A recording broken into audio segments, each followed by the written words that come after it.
In a world drowning in words, sometimes the most powerful thing you can do is stop saying certain ones altogether.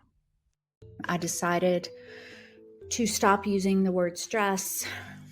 I finished my Ph.D. in 2013, and I went back to school in 2009 to study the word because I noticed the way that people were using it, and it seemed to me to be very disempowering. Meet Tami West, a discursive psychologist who studies how language shapes our reality. After experiencing a massive anxiety attack in her 20s and losing her home to fire in 1993, she noticed something troubling about how we talk about life's challenges. I discovered that no matter what people were going through, they clumped it all under the word stress. So after a seminar, someone may come up to me and say, "Oh, I'm just so stressed out." And they were talking about like money. And then somebody else would say they were stressed out and they were talking about like a mental health issue, like what they really meant was anxiety.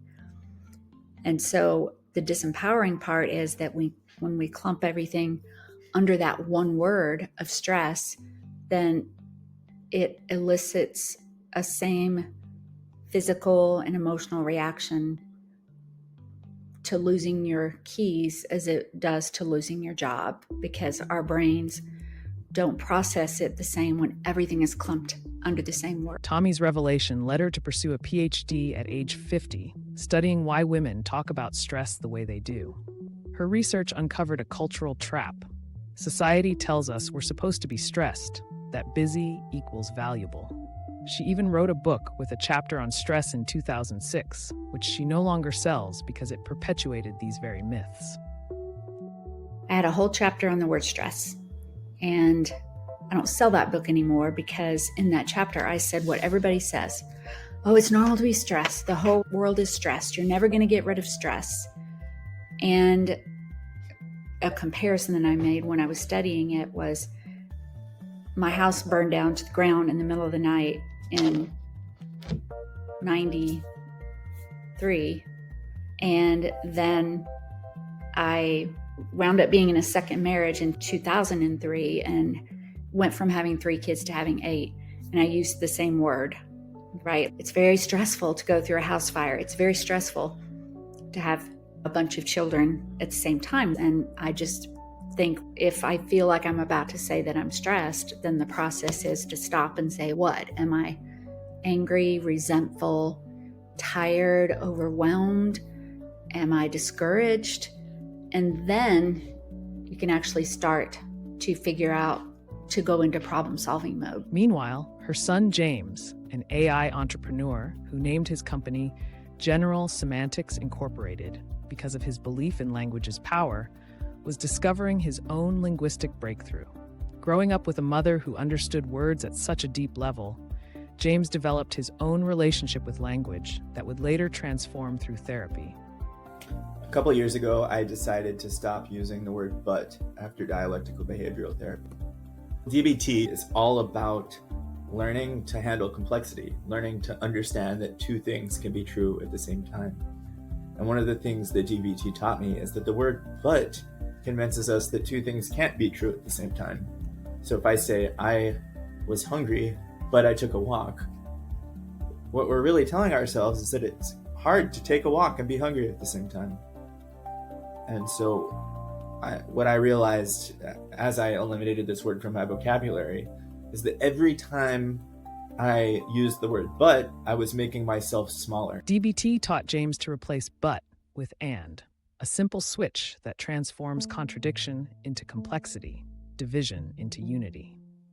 As someone who had been a leader working with engineers, he'd already noticed how minimizing language like just could damage professional relationships. I think I had already noticed that I didn't like the word just before I learned about the word but, and I think the fact that I had already started to try at least, to eliminate just allowed me to more effectively eliminate the word but, because I already understood the way that just was invading my collaboration with other people. I was a leader in companies, and I would talk to people who were engineers, and I would say, oh, it's just this. And half the time I had no idea what I was talking about. The physical experience of this language shift reveals how deeply words affect us. I think it's like this feeling of confidence, this feeling of, okay, the world is complex, and what I'm talking about might be complex. And there was a moment where I caught myself wanting to say but, and that's okay. It's okay that what I'm thinking right now or what I'm feeling might not make sense to me. Because if I had the capacity to zoom all the way out, what I would find is that's okay. What emerges from both journeys is a shared understanding passed between generations that conscious language creates conscious living. Tami's academic research into discursive psychology and James's practical application through his AI interviewing platform Say both point to the same truth. The words we eliminate can be as powerful as the ones we speak. The funny thing is, I can't walk you through a specific time when I said that, oh, I'm stressed out, because I can't think of a time I've said it in years. Years later, both continue their practice. Tami teaching virtual webinars where she challenges the very concept of daily stress being equivalent to trauma or chronic hardship. And James building technology that helps others discover their own relationship with language. Their message is clear. By becoming conscious of the words we eliminate, we gain power over the reality we create.